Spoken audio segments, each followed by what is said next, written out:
This is Entrepreneur Authorities. Whether you're building your brand, scaling your startup, or just getting started, get ready to be inspired, empowered, and equipped to take your next big leap.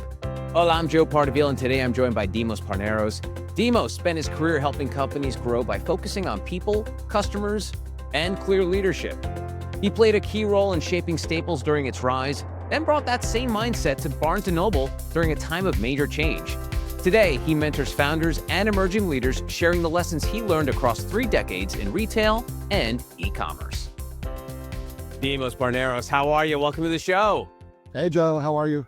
I'm excellent. And so I want to reminisce with you a little bit because I think kids today don't know how good they have it. You come from a time where you started at Staples when there were only 5 stores and they made about $15 million in revenue. 5 Staples. I could leave my house right now and I could probably drive past 5 Staples.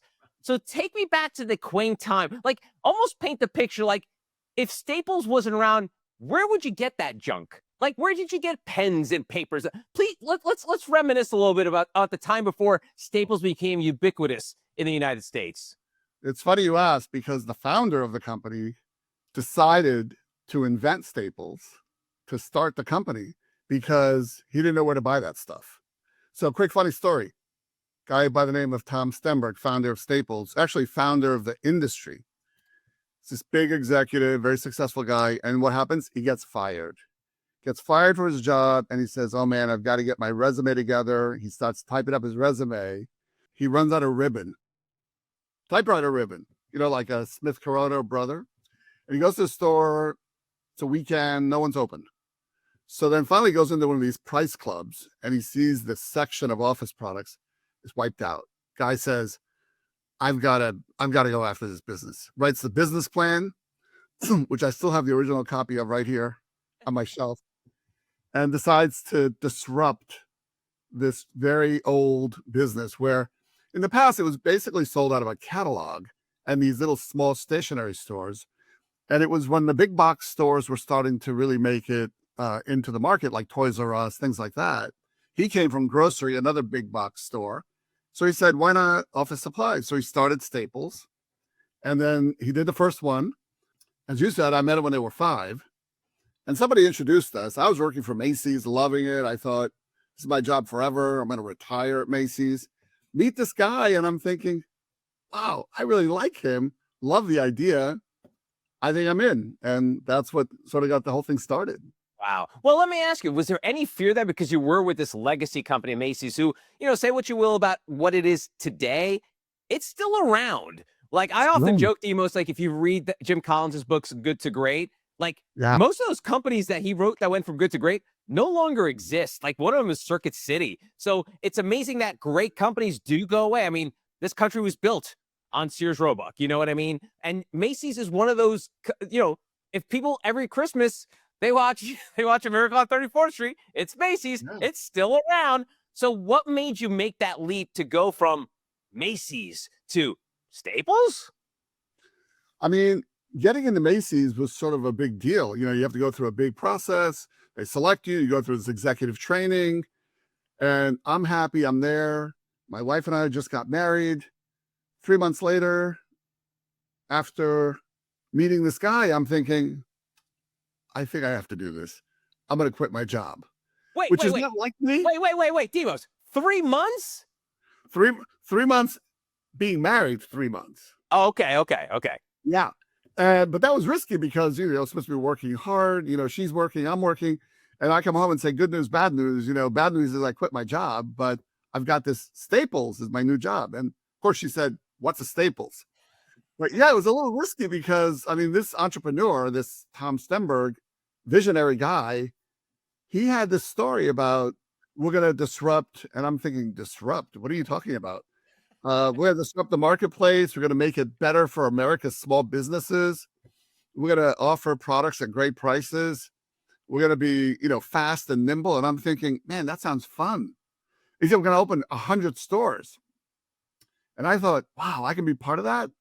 And so I bought in, and that was it. Wow. What a great story. And so Staples at the time was kind of high growth, low structure. What did you learn from those early days about that scaling from 5 stores to hundreds and then God knows how many there are stores, thousands of stores. What was it like in those early days, like trying to make that jump? You think, because I think for many entrepreneurs, Demos, obviously the failure rate is very high. But a lot of the times it's not that idea, the concept, their expertise, it's scaling. Like, how do you make this a repeatable business? What were some of those steps you learned early on that you took forward for the next, 30, 40 years of your career about scaling and the do's and don'ts? Yeah, I mean, the idea was we've got one open and you try to perfect the one. And then after that, you open the second one, you learn from the two. Then you get the third and fourth one open. And then everyone keeps checking with each other to make sure we know what works, what doesn't work. What works, you keep. What doesn't work, you either fix, iterate, or if it fails, get rid of it, cut it quickly, and then change. And so they were really good at that. It was very organized. It was very well laid out. But you're right. I mean, the failure rate was high, and there were a lot of these office product startups. In fact, I think at the peak, there were about 25 of them. And in the end, there were about 2 or 3 who survived after it was all said and done. But I think the big lesson for me was figure out what works, move quickly, and if something fails, don't get hung up on it. Drop it or fix it, and then move on, move quickly, move ahead. That's great. Good stuff. And it's funny, I think a lot of CEOs are not prepared for their roles these days because of the fact that they just didn't have the on the ground training that most people did. They usually came in from a big university, fancy diploma. They get handed like a title, like out of college, and then a few years later they're a CEO. Again, Demos, you'll get to know I speak in broad strokes a lot of times, but most times the CEO gets christened early in life. But your early days at Staples, you were doing HR, marketing, merchandising, operations. How important to you was the baseline of that for the rest of your career that you learned so much? Because I always laugh when CEOs throw the, never be the smartest person in the room bit, because to me, I feel it comes across as phony because like, oh, so you're saying you're an idiot? No, you're not. You're smart enough to hire smart people. So the idea of you being not being the smartest person in the room, I think is kind of silly. But tell me about the fact that you knew enough about these sectors of a company, a little more enough to know that you were a little dangerous. Like you knew just enough. You weren't the expert in all these things, but you knew just enough. Yeah, I mean, I think the best thing for me was they said, your first job is to open up this very first store in New York City. In fact, that's what got me in. They said, we need someone who understands New York City. And I said, well, I mean, that's a lot to understand. But I said, but I'm from New York City and I work in New York City. I think I'm good enough. I can do this. So I opened the store, but then within about 6 months, they said, we really like the way that you hired and we really like the team that you assembled. You're now in HR. And I said, but I've never done HR before. And I remember Tom saying to me, the founder, he said, okay, learn it. Just like that. And I said, learn it. He said, yeah. And I said, done. So for the next 2.5 years, that's what I did. Recruited people, hired, trained, all those things that you do. But, it's funny because in the first 10 years, I was asked to go into 10 different jobs. And I remember there's one time they said, we really want to explore this and expand this urban prototype. So downtown stores, as opposed to the big suburban stores with the parking lots and all that. So the city stores, we called those Staples Express at the time. And he said, okay, you're in charge of store design. And I remember my first reaction was, okay, but I don't really have a design background. I'm a retailer. And he said, yeah, go learn. And that was the last time I asked. I said, from this point on, anything that comes my way, I'll just figure it out. And so 10 jobs in those first 10 years. And oftentimes there's no predecessor. You're the first one in the role. So you've got to figure it out. And you have to have a little bit of guts, because if you make a mistake, it's not the end of the world. You fix it and you move forward. Wow. And so that lesson from Tom about like, hey, do this. I don't know how to do it. I'll go do it anyway. Did you carry that over with probably a little more nuance than Tom did later on in your career? Oh, 100%. In fact, one of the things that I hear from people that I coached or mentored along the way is they often say, you really had a lot of confidence in me and I didn't have as much confidence in myself. Why is that? And I'll often say, well, sometimes we don't have the answer, but we know we can figure out the answer. And so we're all, I mean, I wasn't born to be, as a little boy, like 8 years old, I wasn't thinking, gee, I need to be in the office products industry. Like you just figure it out when you go. Just like you, I'm sure when you were, a 7-year-old kid growing up, you weren't thinking this is going to be my career path. Yeah, no, absolutely. I think that's for a lot of people. And so tell me about when you knew Staples was a thing. Like, was there a moment in your life? And I think many entrepreneurs, sometimes it goes by so fast, they don't even know it happened. But like, when did you legitimately know, like, oh, shoot, Tom wasn't crazy about this idea of having hundreds of stores around the country where you can buy like pens? Was there a moment that stood out to you? There was. I mean, in the beginning, it was sort of a novelty. It was kind of cool.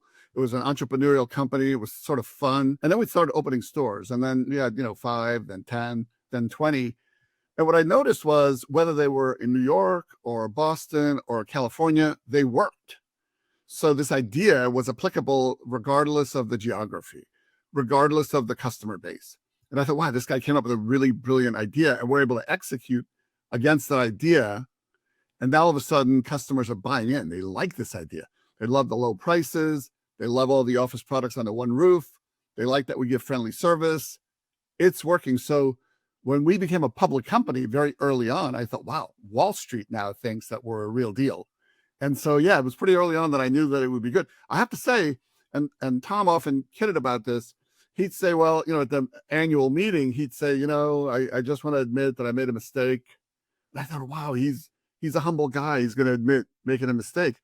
And he'd say, I thought that the ceiling was 500 stores, but I was wrong. It's like 700 stores.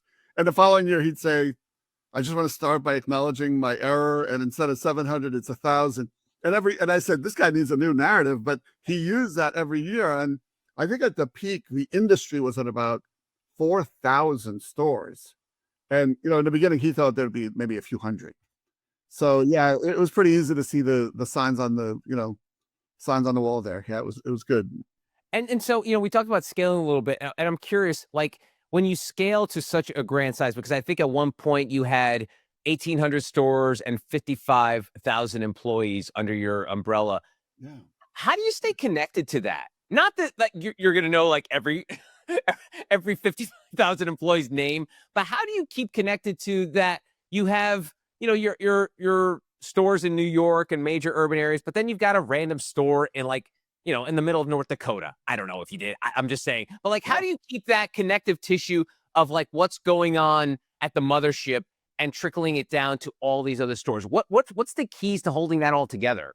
It's such an important point because it's easy to get caught up in being in the big office and then everybody's out there doing the work.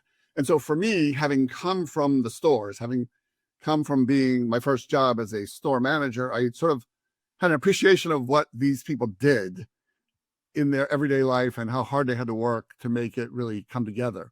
So when I got into the big corporate job, I decided that I was going to spend about, not exactly perfect, but about half and half in the office and in the field. So I would actually do 300 or 400 store visits every single year, visiting all the different markets. I think I was in all the 48 states where we had stores. And people were always jazzed up. Wow, you're over here in, Missoula, Montana. Like nobody's ever come out here before, And so it's really energizing to be out there and to see. But really, it's about the team. We had a really incredible team. So you go from stores to districts to regions, and it's sort of like, ladders up. And the other thing is the communication, just really open, transparent, whether it be, town hall meetings or video meetings like this. We just had a way to, and also be willing to listen to what we're doing that was working versus what we were doing that was maybe not so smart, and then being willing to accept that and change that. That's awesome. You eventually became president at Staples, and during a time of transition, because we're kind of going through it now, like this AI transition where everyone's just throwing gobs of money into AI. And of course, I feel like we're all kind of waiting for that bubble to burst, where like what happened with the streaming wars a few years ago, where Wall Street's going to wake up and say like, yeah, we don't care about growth anymore. Now we want to know if you're profitable. So we're going to get there with AI eventually. Yeah. But you happen to be doing it through the dot-bomb era of e-commerce. So let's reflect a little bit on that and what you learned from making, you describe yourself, old school retail guy, started at Macy's, worked your way up to become president of Staples, and now all of a sudden there's this thing called e-commerce. What was that like in making sure that Staples had a footprint in e-com? And how do you think that's comparable to what people are going through now in this transition to AI? I mean, since, you mentioned the Sears Roebuck earlier in the conversation, they had that original giant book that was retail, over 100 years ago. And then there were stores, and then there were phone orders. So I have news for people who think we're going through change. We've been going through change for over 100 years. So you bring up the .com. So I remember becoming Staples president of Staples stores back in 2002, and that little .com sort of surge came in like the late 1998 to 2000. And I remember somebody wrote an article, one of the Wall Street people wrote an article like, I hope this guy who just took over as president of Staples stores knows that they're never going to open another store again because we don't need them anymore. We've got .com now. Yeah. And I thought, wow, that's funny, because at that time, it was like 90% of the sales was still going through stores, and a small percentage was going through .com. And now, of course, it's much more balanced. It's not 50-50 yet, but it is growing. It's so easy to shop online. But what I learned is that customers actually want to shop the way they want to shop. They want to shop in the store. Sometimes they want to shop online. Sometimes they want to shop both, where you order on the website and you pick it up in the store. But in those early days, to me, it was about understanding what customers wanted, delivering what they want, and being close to the feedback loop and understanding what we should change and what we should offer. And usually, if you pay attention to customers, you can't go wrong. That's interesting because tying this into AI, I think there was like a study maybe a year ago during this sort of like hype cycle of AI. They asked consumers, like, would you be interested in buying a product that is AI powered? And I think it came back to like 60 or 70% of the people didn't care. Like, and I'm sure you're like me, like, I don't need my toothbrush to be AI powered. Like, the idea that they're just slapping AI and everything. What do you think about this disconnect between what's happening in Silicon Valley and I can't even say, not even Silicon Valley, like across the world, about like, let's make everything AI, but like, will the consumers care? What's your take on that? Like, we all get that you gotta be on board, but also, will being on board connect with the consumers? Well, yeah, I mean, it'll make it better. So I know there's the fear of, is AI going to cost people jobs?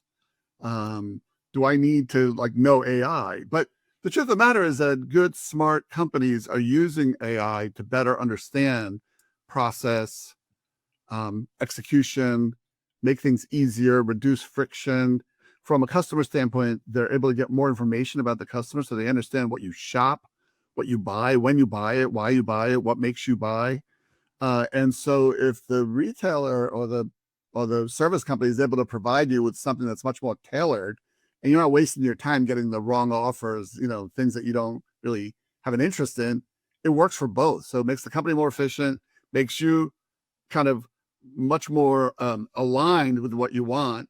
And so it can easily work for both. And so I'd say we've gone through these major step changes since the beginning of time, and companies will figure it out. I think some businesses are affected more than others, but in the retailers that I work with, I think people are embracing it, and I think they're moving at different speeds, but they're finding efficiency as well as better data and better insights for their customers. Wow. So you led at Staples, you moved on to Barnes and Noble. You've been on a bunch of boards, and I always love to ask people that have been on boards because, as you know, Demos, my day job, I'm consulting, I'm helping entrepreneurs create podcasts and content and stuff like that.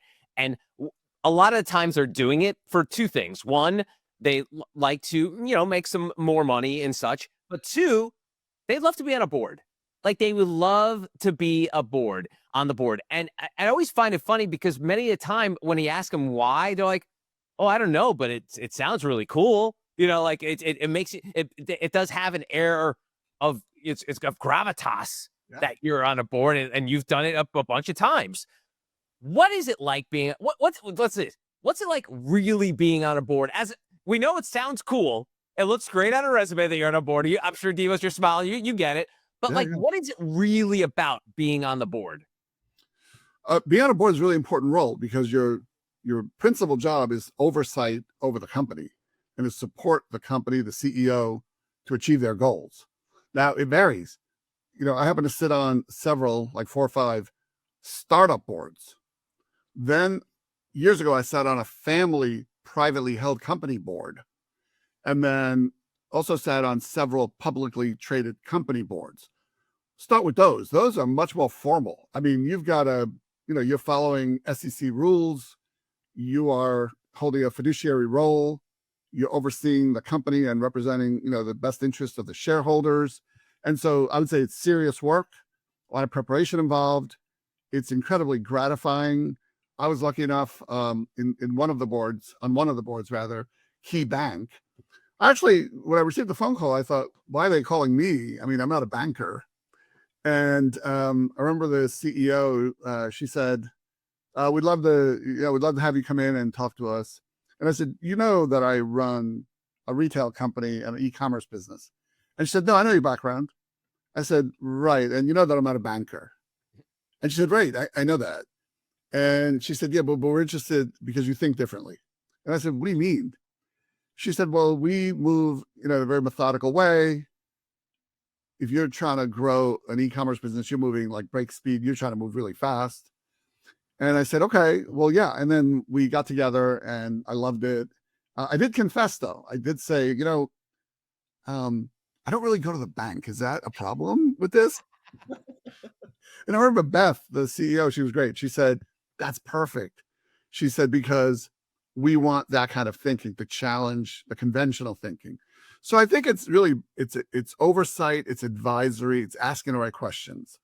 With the smaller boards, it's a little bit more hands-on, a little bit more mentoring, a little bit more help. So different board positions have different requirements, but I think they're great. I mean, it's the interaction with the operating team is great. Having a little bit of a more long-term, bigger picture, as opposed to the, head down kind of hustling every day when you're an operator. That's kind of fun. So it's nice to be able to do the spectrum of roles. That's cool. All right, so that's the board side. Let's flip it from the CEO, senior leadership, C-suite side. What do you like to see from a board? Well, to me, the best thing as a C-level, whether you're a president or a CEO, you want support of your board. You want a really talented board to push you, to ask good questions, help us. We've got our head down. We're thinking about the day-to-day. Oftentimes you've got public company, you've got to report earnings every 3 months. You're like on this, hamster wheel. And sometimes it's a little tough to do the everyday job and also think 5 years down the line. I think really good boards can help with that. They ask the right questions. They help you think short-term, long-term, and they're supportive. They help guide you. I mean, I've been lucky enough to work with some really good boards. That's awesome. All right. So, and now in your day job, you're helping a lot of startups and growth stage companies. And I'd love to get your take on, I love tying things together. I think everything's like a Quentin Tarantino movie where all the scenes tie together. But like with your career, when you started with Tom with those 5 stores and you saw what a disruptive startup was, like you said, you didn't even know what disruption meant. And now these founders like eat disruption for breakfast. What are some of the differences you're seeing now in terms of like how things were disrupted 30, 40 years ago as to how things are disrupted now? Well, the technology is different today. I mean, there's so much more available today than back then. He was sort of disrupting a retail industry through an idea. A lot of today's disruptions are through technology and really breaking something that, breaking through with something that hasn't happened before. So in a way it's similar, but in a way it's different. I think he was also an established business person who had worked for a while. Whereas today, a lot of the startups that I interact with, not all, but many are, they graduate school. And before they even graduate college, they've got some sort of startup idea in the dorm. And by the time they graduate, it's like, I'm going to start running my business now. In fact, I had one young lady who told me she was graduating early. So last year, and I said, wow, that's great. I said, what made you do that? She said, well, my business needs me. I need to get after my business more. And so she kind of moved along and graduated early just so she would get to work faster. Wow. But I think the mentality is the same, which is I can figure this out. I've got to learn a lot of things. I've got to wear a lot of hats. I don't have all the answers, but there's a lot of courage and a lot of guts to go for it. And I think that's one of the common themes, whether it's 30 years ago or today. I do see that still. That's so cool. And you see a lot of ideas. And Demos, you don't need to do this. Like you literally, if you wanted to, you could be kicking up on the beach, drinking Coronas, living your best life. But you have a passion for this. But it's not like you're going to go willy-nilly and start helping everyone and anyone. What do you see? Like, is it founder? Is it idea? Is it company? Like, what is it? What is attractive to you that says, like, almost like, when you're connecting with other human beings, what is it, that connective tissue for you that's like, oh, that's the idea I like. That's the person I like. That's the company. What sucks you in first? There's got to be an idea somewhere, something that catches your attention. But once there's an idea, some kind of a vision, we know that it's undeveloped. There's a lot of work that needs to be filled in. To me, my top three: founder. It's got to be that person. It's got to be that person, that founder who says, I want to do this. Like, it's in their heart, not because there's a hole in the market and they can make money. No, there's got to be some sort of like something inside their gut that's driving them to want to do this. Maybe they had a sibling that went through a tough time and this has particular meaning to them. Maybe they had a hero in business that did something special and they want to change the world in some way, whether it's an environmental thing or technology or health related or whatever or product. And so I feel like there's going to be like a genuine want. Of course, they have to work hard, be smart, get other people involved. But to me, it's that founder really has to be right. And it's hard because not everyone's got all the complementary skills needed on day one. But so it's got to be a founder that's like really smart, but kind of humble at the same time. They've got to be motivated and driven, but they have to have some empathy and some care for other people who are involved in the business and not step on people. It's got to be somebody that wants to succeed, but also have a little bit of concern for the world around us and people around us. So it's a little bit of everything.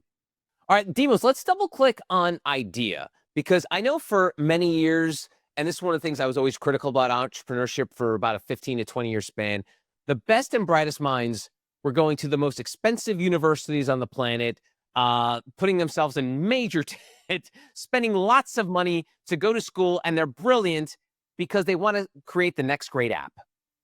And so I was like, man, we have a lot of like the best minds on this planet just looking to make the next dating app or the next app that's going to help us with find dog food.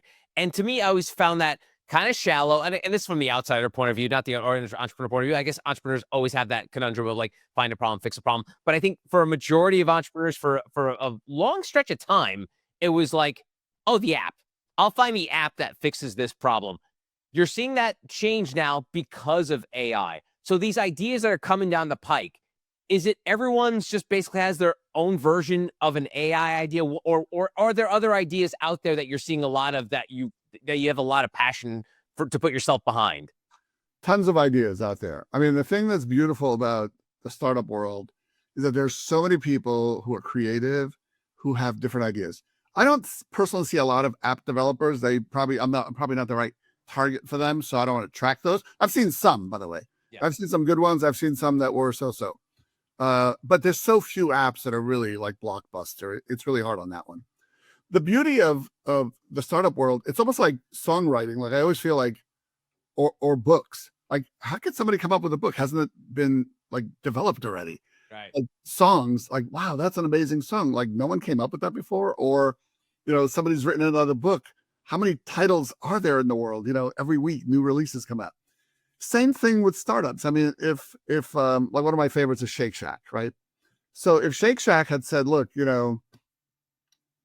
we can't get into the burger world. I mean, there's like McDonald's, Burger King, Five Guys, all these we have no shot.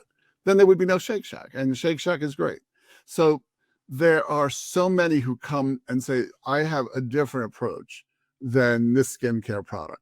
I've got a different approach with this cybersecurity idea that I've got. And sometimes they use AI to accelerate the idea or to save on resourcing or what have you. So today, I think founders who have conviction, they don't really worry too much about it's been done before or, it's not going to work. I mean, they've got to have some kind of differentiating feature. They've got to have some sort of like angle or some kind of twist or wrinkle that makes their product, service, idea, whatever it is they're coming up with better, different. And you said it before, sometimes there's like a problem to solve, or, I used to always hear this, if there's a pain point, you solve the pain point. And so there's a lot of things that we do today. Like for me, if somebody can fix traffic in my neighborhood, that would be awesome. I'd buy into that business. So there's still lots of friction points in the world in our everyday life. When we travel, for example, whoever came up with that clear thing, the eye thing, I love that. That's quick. That's great. So there's lots of things, and there'll be hundreds more. I mean, I can't believe that I've actually spoken with over 200 founders who've pitched their idea. Wow. And it's been a great learning for me. Some I think were nuts. And others, I'm like, man, I wish I could invest in like 5 more, 10 more. Oh, that's so cool. So after 30, 40 years of retail, e-com, operations, marketing, HR, real estate, being a CEO of a publicly traded company, let's talk leadership. Like, what are some of the leadership lessons that maybe, we can even go back to your family coming over from Cyprus, where if you were to put a gun to my head, Demos, I would not be able to find Cyprus on a map. I know it's in the vicinity of Greece somewhere. I apologize. But tell me about like some of those leadership lessons that maybe start from those 5 stores at Staples or maybe way before that in Cyprus, about leadership that to you still holds true. Like it's golden rule for Demos. What's one that has withstood the test of time going way back? Curiosity, interest in learning, just an appetite to learn, to understand, to have an appreciation for what somebody else is doing. When we came over, I was about 8 years old, didn't speak the language. What's the first thing you need to do? Learn to speak the language. Then you speak the language and now you can read. Now it's like, wow, this world of books and learning. And I fell in love with books, and my curiosity just hasn't stopped since, being an 8-year-old boy. So I think that curiosity, hard work. I mean, we came over for a better life. My father brought the 6 kids over, my mother and the 6 kids, for a better life. So how do you get a better life? You work hard, land of opportunity, all that. That's true. I believe that today, still, all these years later. So I think it's hard work, it's curiosity, compassion for other people, knowing that other people are in a tough spot. A little empathy, I think, goes a long way. A little care, a little understanding, give somebody the benefit of the doubt. Push hard, work hard, but you can be successful and do it the right way also. That's great. And so my mom came over from Cuba when she was 17, and she told me that she learned English by watching game shows. What was your hack for learning the English language when you were like 8 or 9? Yeah, 8 or 9. I mean, so we showed up. It was a Friday night, and then Monday morning we're in school. Oh, geez. Yeah, it was like snowing. I'm like, what the heck, right? By the way, Cyprus in the heart of the Mediterranean, no snow. Okay. Thank you for pointing that out. So what was that like as a kid? Barely, like you probably had a rough estimate of like what English was like, but like new school, new life. I mean, that had to have been like mind-boggling. It was a little bit of a culture shock. I mean, it was listening, trying to pick up words, just like a little kid who listens and repeats words. And somebody asks you a question you can't answer. It's sign language. It's like eye contact. And then little by little, you pick up words become sentences become paragraphs, and we're off to the races. So when people tell me they can't do something, I'm like, yes, you can. So that's actually been a good lesson for me, is when people have self-doubt, I always feel like you can figure it out. I mean, focus, be intentional, get after it, and you can do it. I mean, there's really not a whole lot that I think people can't figure out. Awesome. That's great. Demos, if folks wanted to get in touch with you, find out more about you, where should they start? What's a good place to introduce themselves to Demos Parneros? I mean, LinkedIn, I've got tons of connections on LinkedIn, so that's a good way to see the background and sort of the purpose. The Demos website is another good place to go. So yeah, probably those two. Awesome. Demos, thanks for the time. I really appreciate it. You bet. And that'll do it for this episode. If you're an entrepreneur ready to grow your industry recognition as an author and entrepreneur.com contributor, go to authorities.entrepreneur.com.